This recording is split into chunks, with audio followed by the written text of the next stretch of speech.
গাইছ বান্দৰদোৱাত আহি ফটো মাৰিবৰ কাৰণে এইফালে একদম জেকেট খুলি লৈছোঁ মানে চুৱেটাৰ এইটো এতিয়া ইয়াত থ'ম যাওঁ পাহাৰৰ ওচৰলৈ ফটো উঠোঁগৈ এইফালে ফটো উঠি আছে সেইফালে নুপুৰদাহঁত আছে আৰু মই ফটো মাৰিবৰ কাৰণে খুলি লৈছোঁ ফটো উঠিবৰ কাৰণে খুলি ল'লোঁ কাপোৰ চেঞ্জ কৰি লৈছোঁ এইফালে গোটেই শিল আৰু এইফালে পাহাৰ শ্বৰ্ট ভিডিঅ' এটা জাষ্ট অঁ ব্লগ এইফালে আছে পাৰ্থ কেনেকুৱা লাগিছে মজা পিকনিকৰ বাবে আহিব পাৰিব ন অঁ ইয়াতে আহে নহয় এইফালে পাহাৰ আছে ধুনীয়াকৈ আৰু এইফালে নদীখন এইখনৰ নাম দিক্ৰং নদী অঁ দিক্ৰং নদী নামটো ভুল হ'ব পাৰে এইখন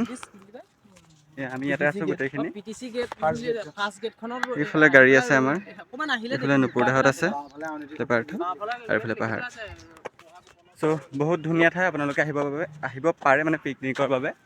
ইয়াত আমি আহিছিলোঁ বেলেগ এটা কামত ভাবিলোঁ ইয়ালৈ আহোঁ তাকে আহিলোঁ বহুত ভাল লাগিছে আহি দেখিয়ে ভাল লাগিছে ইয়াত এতিয়া যিহেতু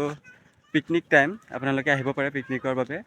বান্দৰদোৱা দিক্ৰং নদী হয়তো নামটো ভুল হ'ব পাৰে মই প্ৰথম লৈছোঁ মানে নামটো আজি প্ৰথম শুনিছোঁ সেইকাৰণে নামটো ভুল হ'ব পাৰে আহিব পাৰে আপোনালোকে বান্দৰদোৱা দিক্ৰং নদী এইফালে এবাৰ দেখুৱাই দিছোঁ ধুনীয়া ভিউ